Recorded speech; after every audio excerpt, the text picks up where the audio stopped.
Mike Tyson, once the undisputed heavyweight champion who instilled fear in every corner of the globe, experienced a drastic fall from grace in 1992. Known as Iron Mike, his name alone could make opponents tremble before stepping into the ring.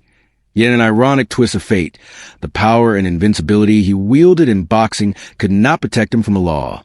That year, he was convicted and sentenced to 6 years in prison, marking the beginning of a life-changing chapter that would test not only his physical strength, but his mental resilience and character. In the world of professional boxing, Tyson was a force of nature, a living embodiment of raw power and precision. He demolished opponents with speed and ferocity that few could even comprehend. Each fight was a spectacle.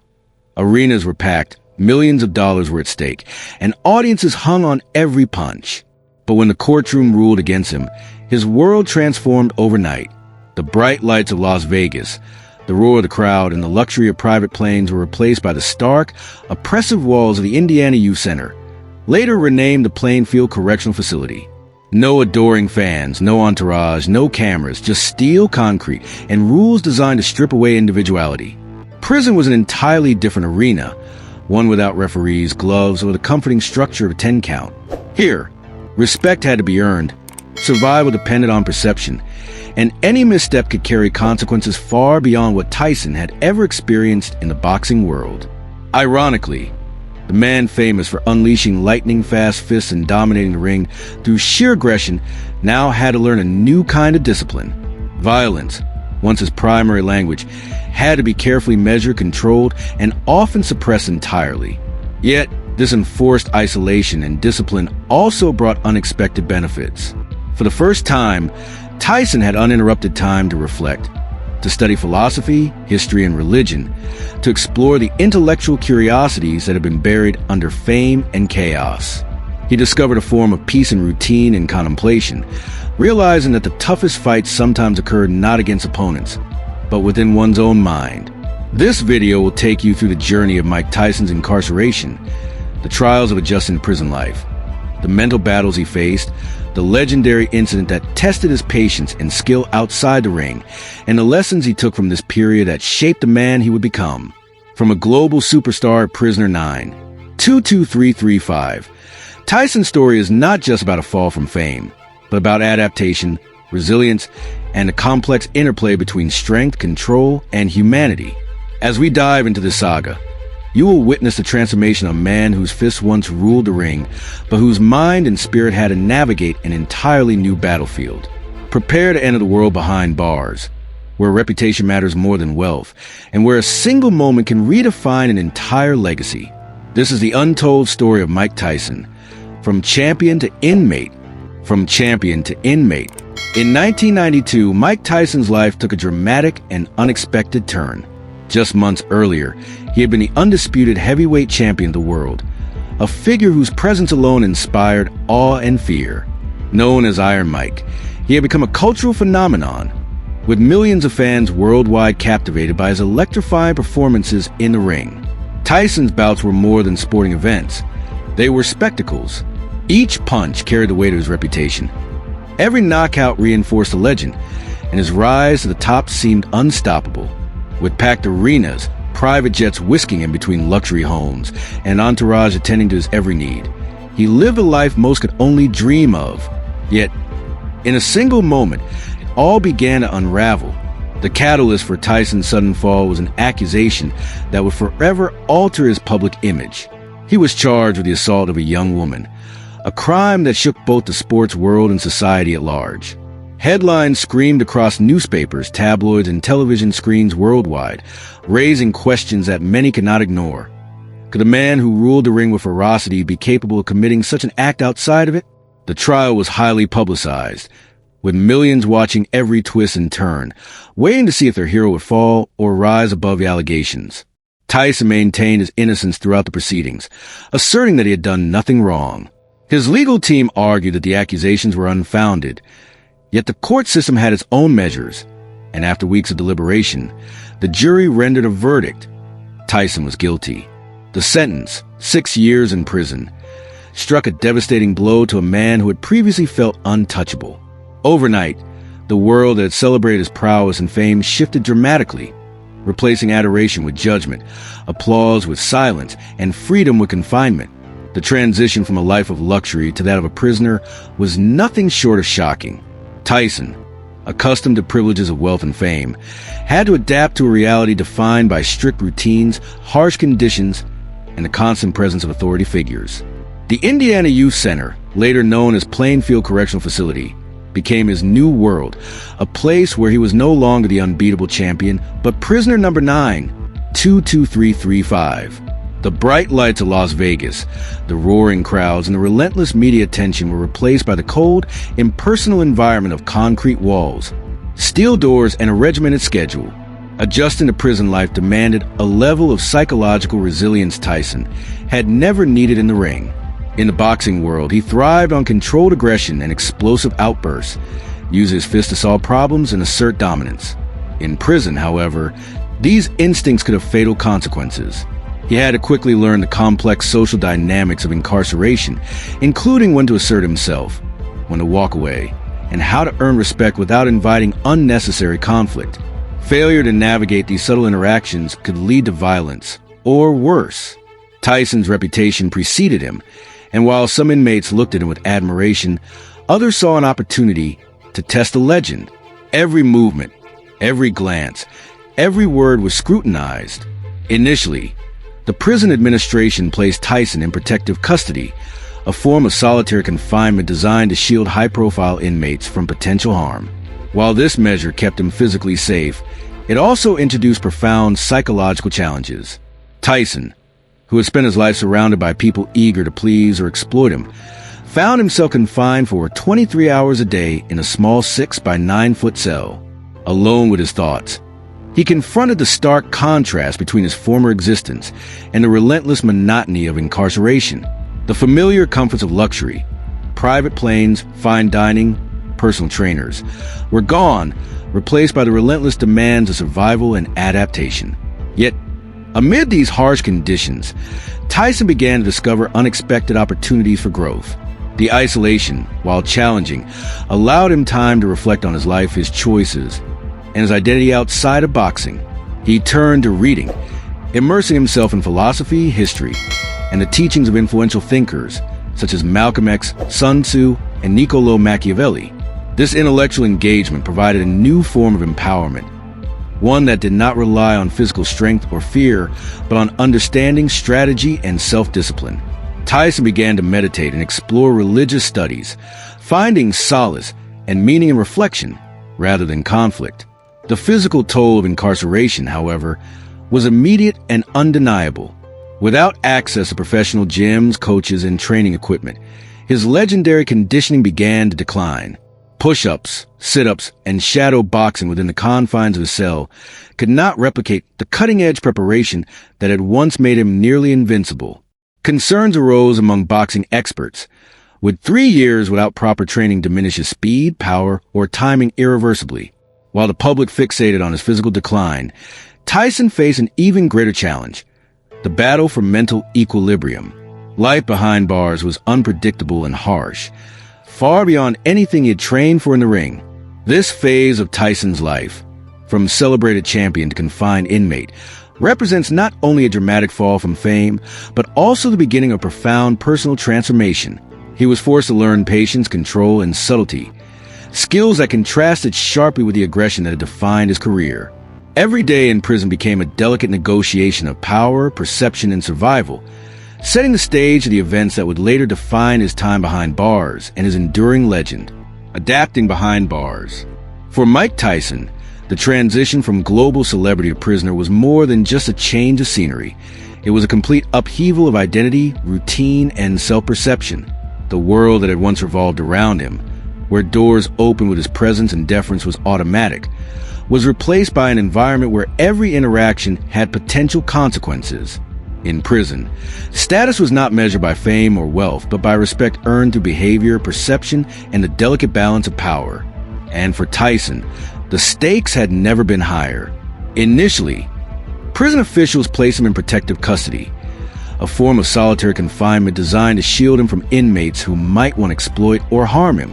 While this measure provided physical safety, it introduced an entirely different type of challenge: psychological pressure. Tyson was used to being constantly observed, surrounded by a crowd that admired or feared him. Yet now, he spent 23 hours each day in a small 6 by 9-foot cell, alone with nothing but his thoughts, books, and the occasional brief interaction with guards. The constant isolation forced him to confront himself in ways he had never experienced. There were no distractions, no adrenaline from competition, and no one to shield him from the consequences of boredom and reflection. In this confined space, Tyson was forced to face the raw essence of who he was beyond his fists. The psychological adjustment required more than just endurance. It demanded strategy and observation. Inmates would gauge him at every opportunity, testing boundaries, seeking signs of weakness, and measuring whether his legendary temper could be exploited. Guards reported that prisoners would silently assess his reactions, carefully observing his movements in the yard, at meals, or during minor interactions. The pressure to maintain composure was immense. One misstep, one flash of anger, could escalate into a violent confrontation with serious consequences. Tyson's instinct for immediate resolution through aggression, honed over years in the ring, could not be applied here without significant risk. He needed to learn restraint, patience, and the subtle art of negotiation, skills that challenge his very identity. Yet amid this harsh new reality, Tyson discovered an unexpected opportunity for growth. Free from the endless demands of fame, the constant presence of enablers, and the pressures of performance, he found space for introspection. He began to study philosophy, history, and strategy, immersing himself in texts that expanded his understanding of human nature and personal discipline. The writings of Malcolm X, Sun Tzu, and Niccolò Machiavelli became central to his intellectual awakening. Through these works, Tyson explored ideas of power, patience, and the use of strategy over brute force, concepts that mirror the challenges he now faced in a confined world. In addition to intellectual pursuits, Tyson explored meditation and religious studies, seeking ways to manage anger, cultivate patience, and find meaning beyond physical dominance. For a man whose life had been defined by the immediacy of action and the decisiveness of the ring, these practices represented a radical shift. They taught him that strength was not only measured in punches thrown or fights won, but also in self-control, reflection, and the ability to navigate complex social dynamics without violence. This intellectual and spiritual awakening became a cornerstone of his survival strategy, providing him with tools to maintain stability and avoid the pitfalls that could easily befall a high-profile inmate. Physical challenges were equally pressing. Tyson's legendary conditioning began to decline due to the lack of professional training facilities. In the ring, he had relied on precise preparation, expert coaching, and state-of-the-art gyms to maintain his speed, reflexes, and power. In prison, he improvised. Push-ups, sit-ups, and shadow boxing in the confines of a small cell were insufficient to replicate the intensity of professional training, and his once lethal hand speed began to diminish. Concerns arose among boxing analysts.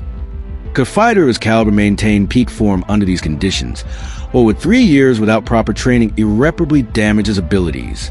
Despite these challenges, Tyson's focus on intellectual growth and strategic thinking allowed him to channel his energy in productive ways, balancing the physical limitations imposed by incarceration with mental resilience. Routines became a lifeline for Tyson. Daily life in prison was rigid and repetitive, yet the predictability offered a sense of order absent from his previous chaotic celebrity existence. Waking, eating, exercising, and sleeping became anchors in a world otherwise defined by uncertainty and the constant threat of conflict. Even small freedoms, such as trips to the library or yard, became opportunities for reflection and self-improvement. By adhering to the unspoken rules of prison life, listening attentively, and demonstrating calm confidence, Tyson slowly earned a measure of respect. This was not achieved through intimidation alone. Rather, it was a result of careful observation, strategic restraint, and the deliberate projection of a composed, measured presence. Through this process, Tyson began to redefine what it meant to be powerful. Outside the ring, his dominance had been physical, immediate, and often uncontested. In prison, power was subtle, relational, and psychological. Respect was not assumed. It was earned through behavior, composure, and the ability to navigate complex social hierarchies. Tyson's journey in protective custody, while isolating, laid the foundation for this transformation. He learned to assert authority without unnecessary violence, respond to provocation with control, and maintain dignity under conditions that could easily provoke despair or aggression. By the end of his first months in incarceration, Tyson had begun to adapt not only to the routines of prison life, but also to its social dynamics. He had discovered that intellect, patience, and observation could serve as tools as effective as his fists had once been. This period of adjustment, though challenging, marked the beginning of a profound metamorphosis. From a man defined by raw power and explosive aggression, Tyson began to emerge as someone capable of measured response, strategic thinking, and personal reflection.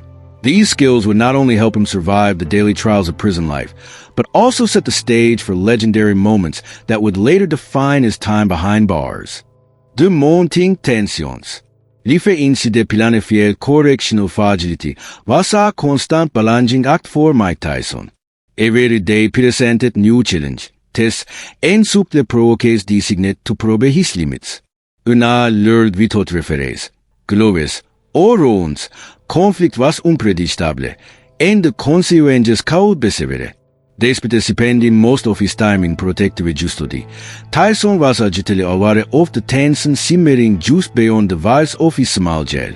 Fellow inmates were curious, suspicious, and occasionally confrontational. They connected who have us, had heard the stories, and understood that beneath the calm exterior lay a man capable of incredible violence. For Tyson, the challenge was learning to navigate this complex social landscape without reverting to the instincts that had made him a champion. At first, the provocations were subtle, quiet remarks, lingering stares, or offhanded jokes about his lost world, laboriously festile, or physical condition. Inmates vowed vicious comments just loud and ought to be heard, testing veteran Mike's legendary temper vowed flair. Questions about his fists, his stamina, and whether he had retained his unjured speed became commonplace. Each comment, really minor in isolation, contributed to a constant psychological pressure. Tyson understood that reacting impulsively could escalate matters, potentially resulting in injuries, extended lockdowns, or solitary confinement. He had to learn restraint, an unfamiliar skill for a man who had built a career on rapid, decisive action. Despite the day's provocations, Tyson began to demonstrate remarkable self-control. Observers noted that he rarely engaged verbally, choosing instead to maintain a calm demeanor and measured responses. He watched, he listened, and he carefully assessed the very situation. A subtle glance, a deliberate drop of the voice, or a silent display of confidence often sufficed to assert his presence without injecting violence. For a man accustomed to asserting dominance physical, this represented a profound transformation. His legendary patience and strategic thinking were put to the ultimate test, and they offered an opportunity to refine these new skills. However, the stress of prolonged lockdown periods intensified the psychological strain. When the fragility went into partial lockdown after minor incidents, a stabbing, a conflict between hotel inmates, or administrative concerns, Tyson's routine was disrupted. Library visits, yard time, and brief human interactions were suddenly curtailed.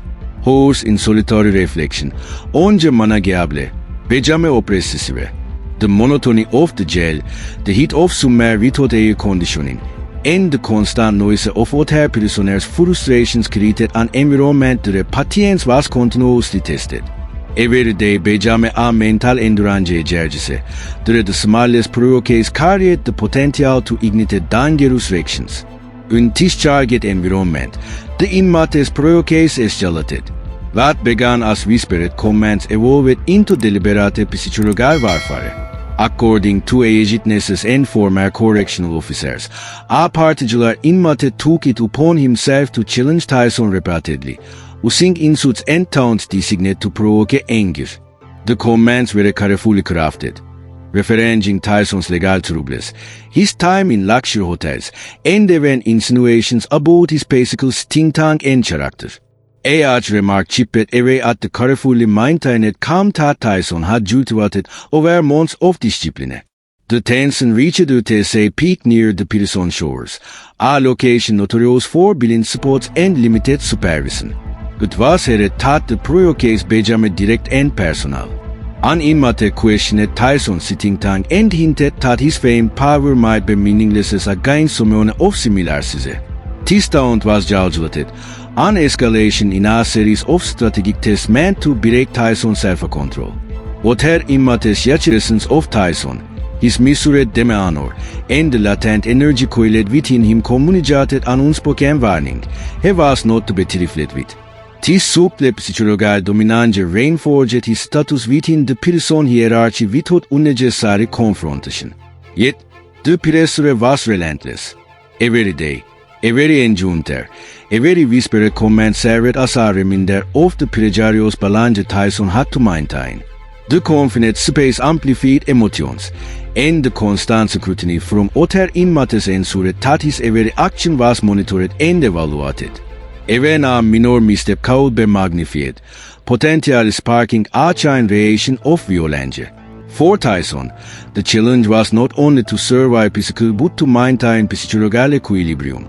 The skills that had served him in the ring, sitting tongue, aggression, and speed, were no tools that had to be restrained, measured, and carefully deployed. It was within this environment of sustained tension and psychological testing that the infamous confrontation ultimately occurred. Weeks of escalating provocation had created the perfect storm, a situation where Tyson's patience, self-discipline, and strategic thinking would be tested to their limits. From the world's most feared heavyweight champion to a man confident behind bars, Mike Tyson's personal journey was a story of survival, transformation, and discipline. He faced psychological battles as intense as any in the ring, learned to control his legendary anger, and found purpose through study, reflection, and strategic restraint. That one iconic person yard punch remained value. Tyson's power, focus, and instincts remained unmatched. Even in the toughest moments, he discovered that strength isn't just in the fists, until saying patience, intelligence, and knowing when to act.